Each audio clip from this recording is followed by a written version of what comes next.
Et chers frères et sœurs, dans le Seigneur, aujourd'hui, c'est le dimanche de Pentecôte, c'est le 7e dimanche après la Pâque. Avant de prendre la croix, Jésus avait déjà dit qu'il souffrirait et quitterait le disciple. Mais il avait également promis qu'il ne laisserait pas ses disciples comme des orphelins, mais qu'il enverrait un autre consolateur. Jean 14, 16 déclare « Et moi, je prierai le Père et il vous donnera un autre consolateur, afin qu'il demeure éternellement avec vous. » Jésus a pris les souffrances de la croix et est mort selon la providence de Dieu, et il est ressuscité le 3e jour. Il est ensuite resté sur terre pendant environ 40 jours et a été élevé au ciel.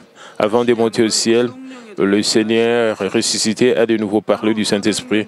Il a dit dans Actes 1, 4, 5, et comme il s'est trouvé avec eux, il leur recommanda de ne pas s'éloigner de Jérusalem, mais d'attendre ce que le Père avait promis, ce que je vous ai annoncé, leur dit-il, car Jean a baptisé d'eau, mais dans peu de jours, vous serez baptisés du Saint-Esprit.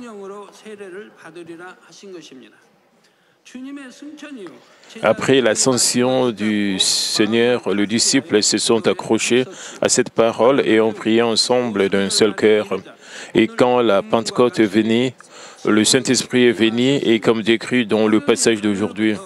Tout à coup, il vint du ciel, un bruit comme un vent impétueux et remplit toute la maison où ils étaient assis.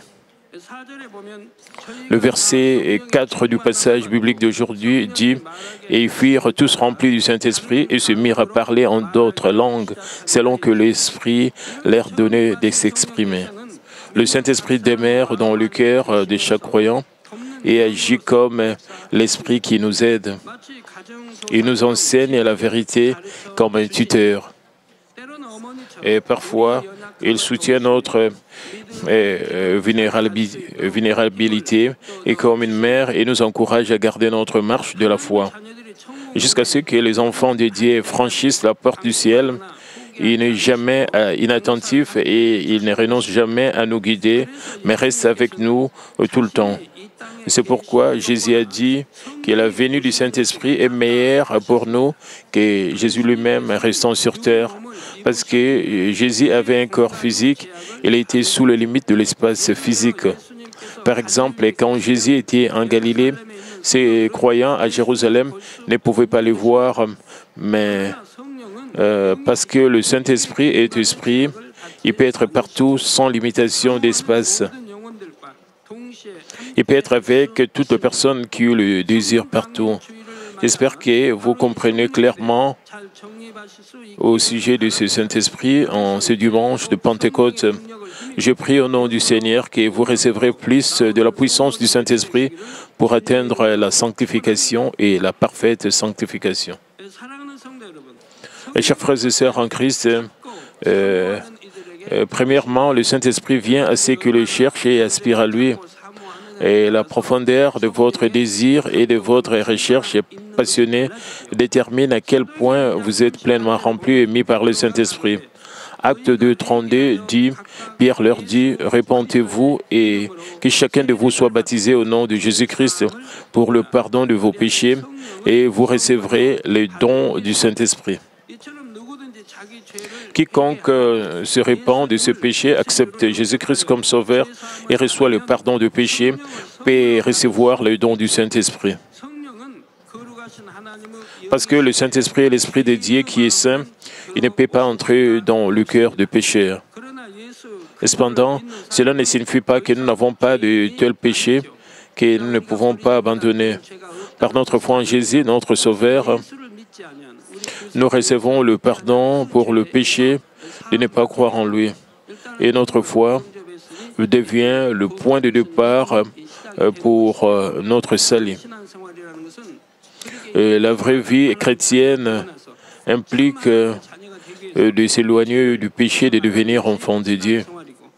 Il s'agit de redécouvrir de découvrir, de retrouver l'image perdue de notre Dieu, le Père. Ceux qui sont justifiés en croyant en Jésus-Christ recevront le Saint-Esprit comme Jésus l'a promis. Luc 11, 13 dit « Si donc méchants comme vous l'êtes, vous savez donner de bonnes choses à vos enfants, à combien plus forte raison le Père Céleste donnera-t-il le Saint-Esprit à ceux qui les lui demandent ?» Dieu le Père veut donner le don du Saint-Esprit à tous les enfants qui sont pardonnés de leurs péchés. De plus, selon la loi spirituelle, n'importe qui peut recevoir le Saint-Esprit s'il croit en Jésus-Christ et reçoit le pardon du péché. Mais qu'est-ce que cela signifie? Par le fait que le Saint-Esprit vient à ceux qui le cherchent et aspirent à lui. Même si nous recevons le même Saint-Esprit, l'aide que nous recevrons de lui sera différente selon combien nous le recherchons et aspirons à lui. Et comme vous lisez Actes 1, 8, une fois que vous recevez le Saint-Esprit, vous recevez de la puissance. Cependant, cela ne signifie pas que tous ceux qui reçoivent le Saint-Esprit ont la même puissance. C'est différent pour chaque personne. Néanmoins, à la fin, vous devez vous efforcer, faire des efforts et chercher sincèrement à obtenir la puissance. Cela est accessible à tous lorsqu'ils reçoivent le Saint-Esprit. Par conséquent, vous devez faire un effort pour prier en gardant ferme votre foi. Ainsi, en fonction de la ferveur avec laquelle vous recherchez à aspirer au Saint-Esprit, son aide peut varier. Par exemple, selon combien vous aspirez à recevoir la plénitude du Saint-Esprit, l'ampleur de la plénitude sera différente d'une personne à une autre. Laissez-moi vous donner un exemple. Vous savez que Madame Libongnim, au centre de prière de Manmin, semble toujours être remplie du Saint-Esprit. Et je ne l'ai jamais vu faire une pause dans la prière. Elle a toujours prié comme cela, sans cesse. Maintenant, il y a des gens qui ont parcouru le chemin de la foi depuis les premiers jours ou depuis 15, 20 ans et prient encore sans cesse. Cependant, même s'ils ont prié ensemble, pourquoi certaines personnes sont-elles remplies de puissance et font l'expérience de la présence débordante du Saint-Esprit, entendant sa voix claire avec sa direction? Lorsqu'ils dirigent le culte, les membres de l'Église sont capables de se repentir en esprit en versant beaucoup de larmes.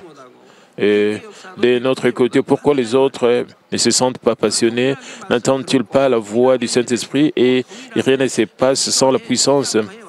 Et la question est de savoir pourquoi les gens sont si différents que même s'ils prient, offrent des cultes au même endroit, au même moment. J'espère que vous serez réveillés et que vous désirez faire l'expérience de la plénitude inspirante du Saint-Esprit qui apporte la joie à Dieu. La plénitude du Saint-Esprit, c'est quand le Saint-Esprit nous permet de ressentir l'espace spirituel à travers la vérité qui est dans notre cœur. Et c'est quand il nous fait sentir avec nos cœurs l'espace spirituel où il n'y a ni chair, ni péché, mais seulement la paix, la joie et le remerciement. Lorsque nous assistons tous à une réunion de prière, la plénitude de l'Esprit est différente d'une personne à une autre en fonction de l'aspiration de chacun à l'Esprit. Certains d'entre nous reçoivent des œuvres ardentes du Saint-Esprit, mais d'autres restent comme ils sont, sans changement, parce que l'ampleur de l'aspiration du cœur de tout un chacun est différente. Pour recevoir la plénitude de l'Esprit, nous devons d'abord préparer notre cœur, aspirer à l'Esprit et demander sincèrement l'Esprit. Pour avoir le cœur préparé à recevoir l'Esprit, il ne devrait pas avoir de mur de péché entre nous et Dieu. Si le mur de péché se dresse entre nous et Dieu, le Saint-Esprit soupire. Si vous ressentez des difficultés et de lutte dans votre vie de foi, c'est parce que le Saint-Esprit soupire. Les défis rencontrés dans votre cheminement de foi sont le résultat du gémissement du Saint-Esprit. Selon la parole de Dieu, notre foi doit toujours se réjouir, continuer à prier et sans arrêt et rendre grâce en toutes circonstances. Nous devons prier sans cesse. Cependant, lorsque nous ne parvenons pas à exprimer notre gratitude et à nous engager dans la prière, cela conduit au soupir du Saint-Esprit. Je vois parfois des gens qui se sentent facilement fatigués, seuls ou qui sont par intermittence dans la plénitude du Saint-Esprit. Ils ressentent cela parce que le Saint-Esprit gémit pour eux. Mais même cela, si vous vous repentez de vos péchés et recherchez sincèrement la plénitude de l'Esprit, vous pouvez toujours recevoir les œuvres du Saint-Esprit. Le Saint-Esprit donne certainement sa grâce et sa plénitude à ceux qui le cherchent sincèrement.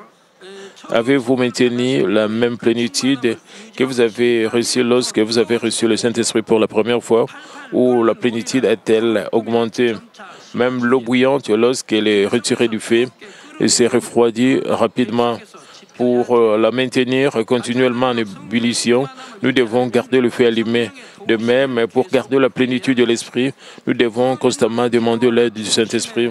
Nous devrions aspirer à recevoir la plénitude du Saint-Esprit à travers nos cris, dans la prière, le louange du fond de nos cœurs et le culte que nous offrons en esprit et en vérité. Alors, quelle est la raison pour laquelle nous perdons la plénitude que nous avions lorsque nous avons reçu le Saint-Esprit pour la première fois? C'est quand nous n'aspirons à rien de spirituel. Lorsque nous avons reçu le Saint-Esprit pour la première fois et avons été remplis de la plénitude, nous étions si heureux de ressentir l'espace spirituel. C'est alors que Dieu nous a fait ressentir à quel point cela est spirituel. Une fois que nous avons goûté ce sentiment d'esprit, nous devons le désirer plus désespérément. Et certaines personnes s'arrêtent juste à ce point. Ils ne recherchent pas sincèrement l'aide du Saint-Esprit et commencent aussi à perdre la plénitude du Saint-Esprit qu'ils ont reçue autrefois. Alors, leur esprit qui recherchait l'Esprit peut même se tourner vers la chair. Si vous aspirez vraiment au royaume des cieux, j'espère que vous rechercherez et demanderez toujours l'aide du Saint-Esprit. Même si vous êtes rempli de la plénitude de l'Esprit, en ce moment, vous ne devriez pas vous laisser aller.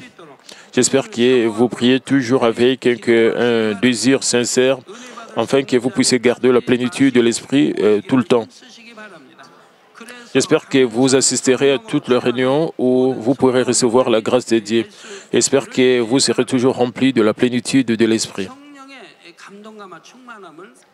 L'expérience d'être profondément ému et rempli par le Saint-Esprit diffère entre ceux qui ont une foi charnelle, ceux qui sont au stade 1, 2 et 3 de la foi et ceux qui entrent dans le monde spirituel, c'est-à-dire ceux qui sont au premier, deuxième et troisième niveau et ceux qui sont déjà spirituels.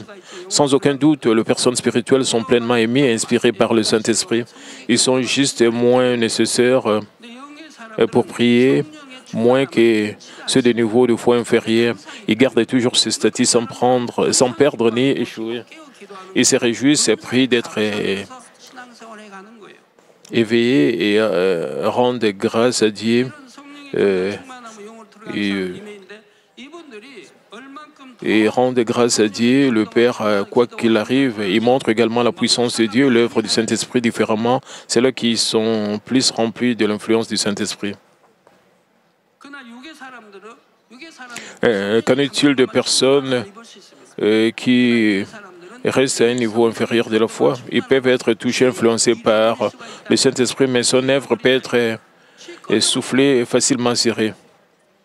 Comment cela leur arrive-t-il? Et s'ils continuent à prier loin de commettre de péché, sans faire de compromis avec quelque chose de mondain, alors ils peuvent toujours rester inspirés par le Saint-Esprit. Mais ils vont et viennent pour vivre entre les paroles de vie et suivre les voies du monde. De plus, lorsqu'ils ont commencé à commettre de péchés, ils n'ont finalement pas été influencés par le Saint-Esprit. S'ils se détournent d'aimer le monde et se répandent de tout cela, ils peuvent avoir une chance d'obtenir à nouveau l'aide du Saint-Esprit. Malheureusement, s'ils répètent de commettre de péchés, il n'est pas facile pour eux d'être de retour dans le Saint-Esprit. En peu de temps, ceux qui n'atteignent pas la sanctification vont souffler le chaud et le froid d'être émis par le Saint-Esprit. Ils peuvent les récupérer après avoir perdu son aide dès qu'ils se répandent. mais ils peuvent aussi le perdre complètement s'ils continuent à commettre de péché en aimant le monde. Je le répète, une fois que vous l'avez complètement perdu, cela peut être bien au-dessus de votre tête de récupérer ou bien de revenir. Ceux qui deviennent spirituels n'attendent jamais quelque chose dans le monde et continuent à rejeter ce dont ils ont besoin pour se débarrasser. Ils ont dépensé un temps, une énergie immense pour se débarrasser du mal et du péché, alors ils ne les recherchent plus jamais. Il serait insensé s'ils prenaient à nouveau de péché. Cela arriverait quand les cochons voleraient. Ainsi, ils ne perdent pas l'inspiration du Saint-Esprit, continuent à pleurer, à s'écrier dans la prière. Je suis parfois préoccupé par certaines personnes qui ont du mal à obtenir l'aide du Saint-Esprit. Permettez-moi de parler de la façon dont j'ai prié depuis que j'ai rencontré Dieu le Père. Peu importe où, j'ai prié avec toute mon sincérité, mon intention et mon cœur entier, versant ma sueur dans la prière. Les membres qui sont restés avec moi depuis l'ouverture de l'Église dans les années 1980 se souviennent de la ferveur avec laquelle nous avons prié pendant le rue du Verre. Nous avons dû essuyer les gouttes d'eau qui sont apparues à cause de la sueur dans la prière pendant l'hiver glacial. Nous n'avons pas de chauffage ni de réchauffeur d'air. Nous avons dû nommer une personne qui essuie régulièrement les gouttes d'eau sur le plafond et le mur de l'église. Vous pouvez imaginer à quel point l'œuvre du Saint-Esprit était grande à cette époque-là. Toute personne malade était guérie une fois qu'elle avait prié avec nous pendant les jours prévus pour son traitement. Et ceux qui étaient captivés par les mauvais esprits ne faisaient pas exception. Même si cela n'est pas la même chose que de verser du sang comme notre Seigneur, vous pouvez prier avec ferveur, avec la sueur. Lorsque nous sommes dans un état de plénitude du Saint-Esprit, beaucoup de bonnes choses se produisent. La puissance de Dieu, les capacités nous sont accordées. Lorsque votre prière devient ferme et que vous priez sans vous sentir fatigué, avec des personnes plus rapides de Dieu, cette voie est le chemin le plus court pour atteindre la sanctification. Cette voie vous amène à aller de l'avant et à ne pas chercher quelque chose dans le monde, et vous serez facilement de vous débarrasser de péché, de rester en bonne santé, peu importe le type de maladie. Elles passent à côté de vous et sont brûlées par le Saint-Esprit.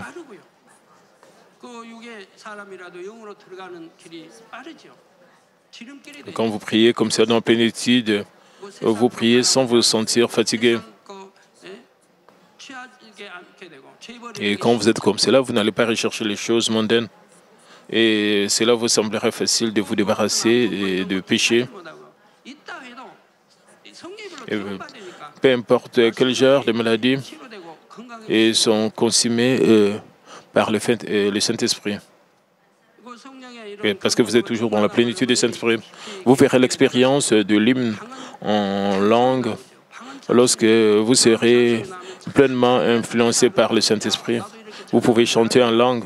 C'est tellement beau à écouter par vous-même. Vous serez touché par la voix de vous-même. Vous vous retrouverez à chanter assez bien, à danser avec grâce. Le rythme de ces mouvements est beau, même pour les autres.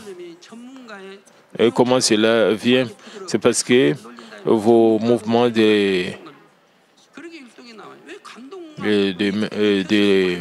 vos mouvements de mains sont exécutés avec l'habilité, comme si un danseur professionnel le faisait. Tout cela grâce à l'inspiration et la plénitude du Saint-Esprit qui guide la performance. Si cela est possible, vous devrez prier, louer le Seigneur de cette façon. Combien d'avantages vous sont accordés? Vous pouvez obtenir des réponses rapidement, donner un parfum plus épais de votre prière à Dieu le Père. Voyons l'épaisseur de la prière. Elles sont également différentes selon la façon dont vous priez. L'épaisseur de la prière va comme celle d'un fil à celle d'un pilier fait. Ceux qui dégagent un parfum de prière épais comme un pilier remplissent rapidement leur vase de prière au ciel, afin qu'ils obtiennent des réponses rapidement. En revanche, c'est dont le PCR est comme un fil. Il faut beaucoup de temps pour obtenir une réponse. Chers frères et sœurs en Christ, deuxièmement, si nous recevons le Saint-Esprit, nous pouvons recevoir la puissance. Il nous donne la force de prier. Bien sûr, nous devons essayer de prier avec ferveur. Au début, cela peut être difficile, mais alors que nous continuons d'essayer, le Saint-Esprit nous rappelle les choses pour lesquelles prier dans notre esprit. Vous qui recevez la grâce et la plénitude du Saint-Esprit, essayez de vous concentrer sur la prière et de dire clairement, sans bégayer ni marmonner. La prière avec l'œil du Saint-Esprit est fluide, même si elle dure 1 ou 2 heures. Cela ne vient pas de vos pensées. Et comme dit dans Romains 8, 27, c'est parce que le Saint-Esprit prie toujours pour le croyant selon la volonté de Dieu. Il sait mieux ce dont nous avons besoin que nous-mêmes. Et c'est tellement formidable d'entendre votre prière en langue par vous-même. La prière, en effet, pour ce dont vous avez besoin par le Saint-Esprit. Vous pouvez être sûr de ce que vous pensez dans votre esprit lorsque votre prière en langue est traduite. Et il veut que notre âme prospère puisque nous le voulons. Ainsi, si nous demandons l'aide du Saint-Esprit, nous pouvons sûrement recevoir la puissance de la prière. De plus, le Saint-Esprit nous donne le pouvoir de réaliser et de comprendre la parole de Dieu. La Bible a été écrite par des gens inspirés par le Saint-Esprit. De plus, le Saint-Esprit lui-même est l'Esprit de vérité. Ainsi, il connaît exactement la volonté de Dieu contenue dans la Bible. Et par conséquent, lorsque nous écoutons un message ou essayons de comprendre la signification spirituelle contenue dans la Bible, il est préférable de recevoir l'aide du Saint-Esprit. Le Saint-Esprit parle au cœur, inspire notre esprit en nous permettant de réaliser sa volonté et la signification de la parole. Dans Actes chapitre 2, Pierre a cité de nombreuses parties de l'Ancien Testament dans son sermon. Il a prêché que la venue du Saint-Esprit et les promesses de la résurrection du Seigneur étaient maintenant accomplies. Et Pierre pouvait comprendre que les prophéties de l'Ancien Testament étaient accomplies et a prêché à ce sujet par la puissance du Saint-Esprit. Même après cela, Pierre et d'autres apôtres furent remplis de l'Esprit et prêchèrent hardiment la voix du salut du Seigneur Jésus.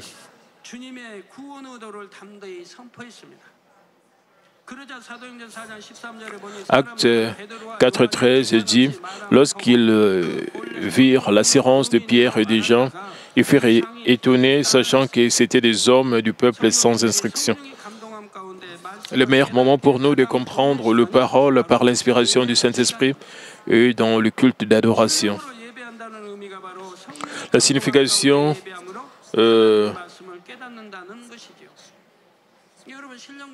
du culte en esprit est de comprendre la parole de Dieu par l'inspiration du Saint-Esprit. Adorer Dieu en esprit est en vérité digne de Dieu le Père et s'il est mentionné comme récompense dans les cieux. Pour recevoir ce genre de grâce, nous devons assister au culte dans la vérité. Cela signifie que lorsque nous assistons au culte de tout notre cœur, de tout notre esprit, de toute notre âme, Dieu nous donne la grâce spirituelle. Le Saint-Esprit nous donne le pouvoir de réaliser la parole de Dieu et nous rappelle aussi la parole de Dieu qui est nécessaire à différents moments. Marc 13, 11 dit, quand on vous mènera pour vous livrer, ne vous inquiétez pas d'avance de ce que vous aurez à dire, mais dites ce qui vous sera donné à l'heure même, car ce n'est pas vous qui parlerez, mais l'Esprit Saint. Je me demande combien de membres vivent dans leur foi et comme ça. Avant de prêcher lors d'une croisade d'outre-mer, il y a généralement une conférence de presse à l'aéroport et des journalistes m'attendent dans l'hôtel où je séjourne. Parmi tous les journalistes qui m'ont posé des questions, je n'ai rencontré personne qui m'a posé la même question 2 fois. De plus, je n'ai jamais été engagé dans des questions insignifiantes ou des discussions comme c'est là jusqu'à présent. La raison pour laquelle personne ne pose plus la question, c'est que les questions qu'ils posent sont spontanées et que je donne des réponses claires sur le champ sans laisser de place à la polémique ou à la contestation. Ce n'est pas quelque chose que je fais, mais c'est plutôt l'œuvre du Saint-Esprit. Si cela ne tenait qu'à moi, il y aurait de la place pour des esquisses et de débats, mais parce que c'est l'œuvre du Saint-Esprit, je donne des réponses précises et sans aucune place pour la discorde. C'est ce que je voulais dire. Quand je viens en Israël, de nombreux pasteurs visitent l'hôtel où je séjourne pour me rencontrer. Il y a beaucoup de questions de leur part. Des questions inattendues surgissent souvent et les gens autour de moi se demandent comment est-ce que le pasteur principal peut-il répondre à ces questions immédiatement et avec précision sans même y penser.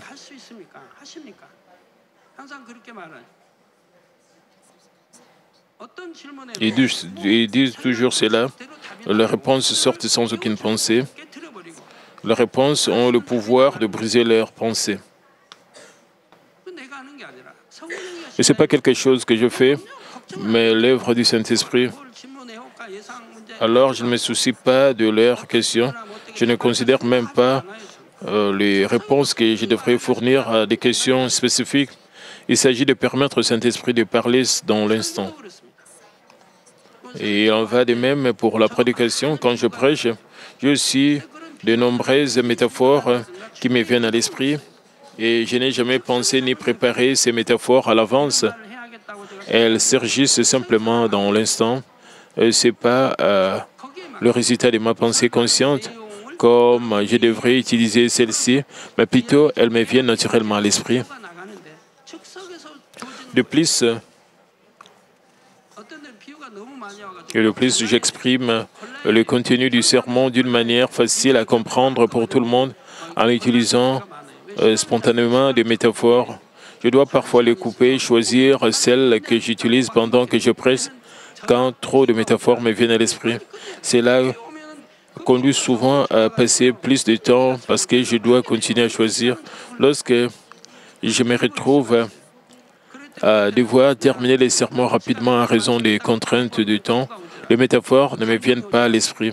C'est alors que je finis par prononcer le sermon selon le manuscrit sans ressentir le moindre sentiment d'inspiration. Lorsque vous prêchez l'Évangile, rendez visite à un membre de l'Église ou conseillez quelqu'un, le Saint-Esprit peut vous rappeler la parole nécessaire pour cette personne en particulier.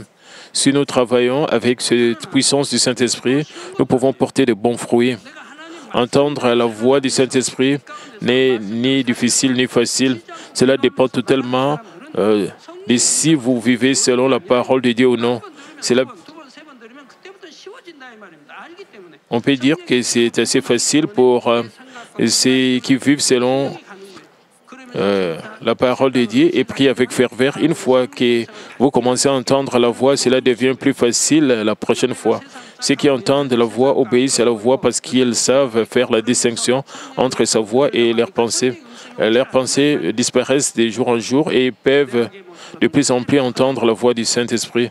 Vous n'entendez pas la voix du Saint-Esprit même si vous le voulez parce que vous aimez toujours les choses du monde et que vous commettez des péchés. Vous pouvez entendre la voix en rejetant le mal et le péché, en respectant les commandements, en aimant Dieu et en accomplissant la sanctification. C'est une chose vraiment merveilleuse que vous entendez sa voix. Ce n'est pas si difficile. Il vous suffit de poursuivre le désir du Saint-Esprit. Faites ce qu'il faut faire et ne faites pas ce qu'il ne faut pas faire. Vous apprenez que vous devez vous débarrasser de votre tempérament chaud, de votre colère, alors faites-les. C'est pareil pour l'orgueil, les choses injustes. C'est plus facile que ce que vous pensez. C'est si bon d'entendre la voix du Saint-Esprit. Je sais que beaucoup d'ouvriers de l'Église qui sont des leaders de district ou de paroisse, les pasteurs sont confiés d'entendre la voix du Saint-Esprit.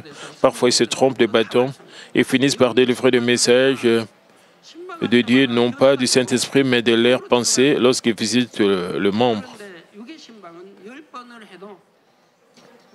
De cette façon ne fonctionne pas et cela n'aide jamais le membre à faire grandir leur foi.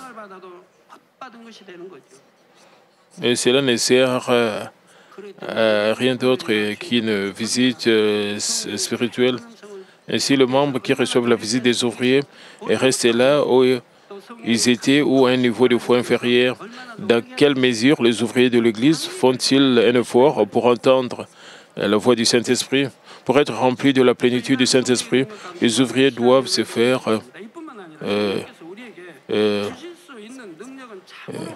doivent faire cela sans poser des questions. Alors, vous, les ouvriers, vous allez porter des fruits abondants.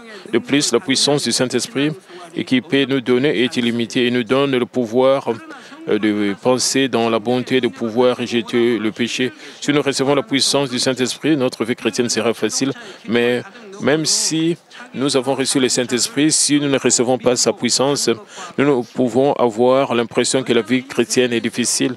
Au sens figuré, c'est comme si vous essayez de tirer votre voiture de votre propre force après avoir fait le plein d'essence. Combien cela est dire, mais pour ceux qui reçoivent la puissance du Saint-Esprit, c'est comme si nous démarrions le moteur et nous conduisons la voiture. Supposons qu'il y a une grande route qui parcourt une grande distance et qu'il soit très difficile pour un voyageur, pour un homme de voyager seul. Mais avec la puissance du Saint-Esprit, il peut nous permettre de parcourir cette route en peu de temps avec confort. C'est la même chose pour obtenir des réponses à ce à quoi vous priez. Chers patients, essayez d'être remplis de la plénitude et de l'inspiration du Saint-Esprit lorsque vous priez et voyez si vous êtes guéri ou non. Vous serez guéri juste en obtenant la prière de moi, en priant pour tous les membres. Vous pouvez être délivré de presque toutes les maladies à l'exception de l'œuvre de la création de Dieu le Père. Vous obtenez la force lorsque vous êtes submergé par le Saint-Esprit. Je n'ai pas à mentionner les dons et les œuvres puissantes qui ont lié par le Saint-Esprit. La puissance du Saint-Esprit nous fortifie tellement. Je prie au nom du Seigneur que vous utiliserez la puissance du Saint-Esprit qui est en vous. Chers frères et sœurs en Christ, et troisièmement, parce que nous avons le Saint-Esprit, nous pouvons réaliser aussi les choses profondes de Dieu. 1 Corinthiens 2,10 dit « Dieu nous les a révélées par l'Esprit, car l'Esprit sonde de tout, même les profondeurs de Dieu. » Le cœur qui peut réaliser même les profondeurs de Dieu est le cœur de l'Esprit et le cœur de la parfaite sanctification. Parce que Dieu est Esprit, nous pouvons comprendre Dieu aussi clairement que nous avons un cœur spirituel. Mais le processus de transformation de notre cœur en cœur spirituel ne peut être fait que par le Saint-Esprit. Jean 3,6 dit « Et ce qui est né de la chair est chair, ce qui est né de l'esprit est esprit. » Alors, comment pouvons-nous donner naissance à l'esprit par l'esprit? Jean 16,13 déclare, la première partie dit « Quand le consolateur sera venu, l'esprit de vérité, il nous conduira dans toute la vérité. » Le Saint-Esprit qui habite dans notre cœur nous enseigne toujours la vérité, nous enseigne la bonne volonté de Dieu par sa voix ou son inspiration. Si nous obéissons diligemment à la voix et à l'inspiration du Saint-Esprit, à chaque fois nous pouvons voir le cœur de l'Esprit, nous pouvons nous départir du péché et demeurer dans la lumière et rejeter les natures pécheresses dans notre cœur n'est également possible que par la puissance du Saint-Esprit. Les natures pécheresses qui sont placées au plus profond de nous ne peuvent être simplement retirés avec le seul effort humain. Bien sûr, de notre côté, nous avons également besoin d'une volonté forte et de force pour rejeter le nature charnelle. Nous avons besoin d'une forte volonté et d'une prière fervente pour rejeter la chair et atteindre la sanctification. Mais la puissance de démolir le nature pécheresse appartient au Saint-Esprit. Lorsque nous prions avec ferveur, le Saint-Esprit brille notre nature pécheresse avec son feu, alors que la nature charnelle s'estompe ici, les choses et les pensées charnelles disparaissent également. Et par exemple, celui qui a rejeté la nature charnelle appelée orgueil par la puissance du Saint-Esprit aura la tranquillité d'esprit, même s'il n'est pas servi par les autres. Il ne pensera pas que les autres le maltraitent dans aucune situation. Les membres des Manmi qui ont suffisamment appris, c'est que la vérité savent bien qu'affirmer L'orgueil est trop stupide du point de vue des gens dans le monde. Ne pas avoir de fierté ressemble à jouer au fou en disant toi, homme, et ta propre fierté. Et où as-tu laissé ta fierté? Cependant, les membres de ma mine savent qu'avoir de la fierté n'est pas n'est bon à rien. Vous mettez d'abord le maintien de la paix en vous débarrassant de votre propre fierté. Vous aimez les autres plus que vous n'affirmez votre fierté, puis vous devenez une personne de confiance et votre vase d'équerre devient de plus en plus grand en embrassant de plus en plus des âmes. Il n'aura aucune sorte d'inconfort à l'esprit et le ton d'une telle personne ne changera pas non plus. Si nous rejetons simplement une nature charnelle appelée orgueil, nous pouvons avoir ce bonheur et cette paix. Et le Saint-Esprit prend soin de notre cœur avec délicatesse et nous permet de reconnaître le type de nature charnelle dans notre cœur que nous devons éliminer. Il nous dit constamment de quel type de cœur spirituel nous avons besoin, nous. Celui qui obéit à cette direction du Saint-Esprit atteindra rapidement la sanctification, la parfaite sanctification. Par conséquent, comme nous accomplissons la sanctification, nous arrivons à comprendre profondément le cœur de notre Père Céleste qui est l'Esprit. Et Dieu le Père attend aujourd'hui encore de vrais enfants avec qui il peut partager son cœur profond. J'espère que vous sortirez comme ce genre de fruits précieux du Dieu le Père. Je vais conclure le message, chers frères et sœurs en Christ. Aujourd'hui étant le jour de la Pentecôte, je vous ai parlé des trois aspects du Saint-Esprit. Premièrement, le Saint-Esprit vient à ceux qui le cherchent et aspirent à lui. Deuxièmement, lorsque le Saint-Esprit vient, nous pouvons recevoir sa puissance. Troisièmement, nous pouvons atteindre le cœur de la parfaite sanctification et nous pouvons même comprendre la profondeur de Dieu grâce à l'aide du Saint-Esprit. À quel point aspirez-vous à l'aide du Saint-Esprit et quelle puissance du Saint-Esprit recevez-vous réellement dans votre vie? Le Saint-Esprit est venu à nous par le grand amour et la considération de Dieu le Père.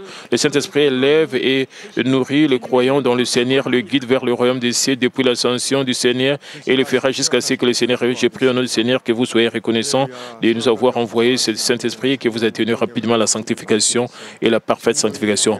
Prions tous concernant ce message. Père éternel, merci une fois de plus pour ce dimanche de la Pentecôte. Père, permet que nous puissions toujours rechercher et aspirer au Saint-Esprit, que nous puissions désirer ardemment l'œuvre du Saint-Esprit. Permet que nous puissions vraiment recevoir la puissance du Saint-Esprit en brisant tout mur de péché devant nous, qui est entre nous et toi, Père. Permet que nous puissions atteindre le cœur de la sanctification, de la parfaite sanctification, que nous puissions même comprendre, Père, profondeur grâce au Saint-Esprit. Merci au nom du Seigneur Jésus-Christ, j'en prié. Amen. Maintenant, nous allons recevoir la prière du pasteur principal pour les malades. Posez vos mains sur vos parties malades. Et si vous n'êtes pas malade, posez votre main sur votre poitrine et recevez cette prière pour le désir de votre cœur. Alléluia, Dieu Tout-Puissant, Dieu d'amour. S'il te plaît, pose ta main sur tous les croyants qui reçoivent cette prière maintenant. Montre tes œuvres transcendant le temps et l'espace sur tous ceux qui reçoivent cette prière sur GCN, Internet, via satellite, dans les églises branches, dans les sanctuaires locaux et sur tous les enfants de Dieu partout à travers le monde. Donne-leur la foi de croire. Chasse tout ce qui est pensée négative et doute. Chasse tout ce qui est test et épreuve. Du pied jusqu'à la tête, le parti interne, le joint sur le tissu et consume toutes les parties malades avec le feu du Saint-Esprit et avec la lumière originelle.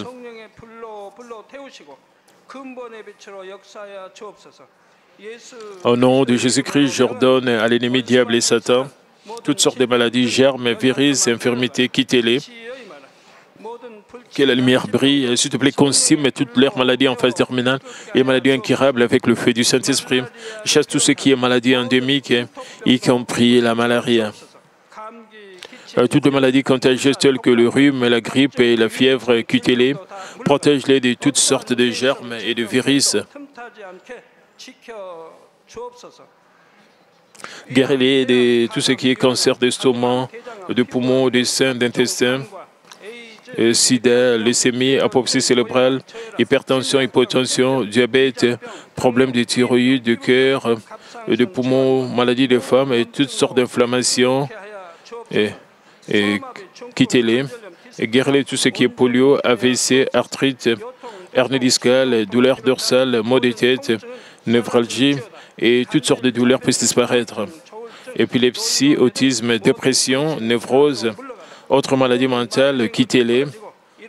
Et toutes sortes de paralysies soient guéries, que le paralytique se lève et marche, et permet que leurs yeux puissent bien voir, que les oreilles puissent bien entendre, que les aveugles voient, que les muets parlent, que les sourds entendent. Guéris tout ce qui est fait secondaire de toutes sortes d'accidents et guéris leurs os fracturés. Restaure tout ce qui est brûlé et permet que la sensation de chaleur puisse disparaître. Père, s'il te plaît, permet qu'il n'y ait pas de cicatrices. Père, que tout ce qui est dépendance à la drogue et à l'empoisonnement et aux mauvaises substances soit brisé. Et Père, donne à tes enfants la bénédiction de la conception. Père, que tout ce qui est Père. Et au nom de Seigneur Jésus, je leur donne à l'ennemi diable et Satan, le principe de l'air, tout ce qui est mauvaise force dans le lait, c'est les serviteurs qui t'élèvent, et tout ce qui est esprit impur, trompeur, esprit de séparation, esprit de ténèbres qui t'élève, tout ce qui est chaîne de messages soit brisé, ténèbres qui t'élève, que la lumière brille. Père Dieu, donne à tes enfants la force de se créer dans la prière et la puissance de rejeter le péché pour devenir sanctifiés. Comme leur âme prospère, permet que tout marche très bien avec et que leur famille soit évangélisée.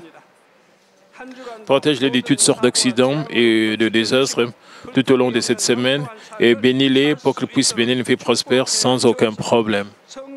Avec le fer don du Saint-Esprit, l'armée céleste et les anges, et avec tes yeux enflammés, protège tous tes enfants, leurs familles et leurs lieux de travail et leurs affaires. Et s'il te plaît, bénis les étudiants d'avoir la sagesse et l'intelligence et donne-leur la ferveur et l'enthousiasme de bien étudier, qu'ils ne puissent pas perdre leur cœur dans des choses mondaines et permet qu'ils puissent t'aimer avec plus de ferveur. Et que tout ce que tes enfants vont manger, boire et tout ce qu'ils feront, permet qu'ils puissent te faire pour te glorifier, Père Dieu. Qu'ils soient capables de témoigner au Jésus du Dieu vivant en disant: j'ai rencontré, expérimenté Dieu, j'ai reçu ses réponses et ses bénédictions. Père Dieu, merci, sois glorifié, toi seul. Au nom de notre Seigneur Jésus-Christ, j'ai ainsi prié. Amen.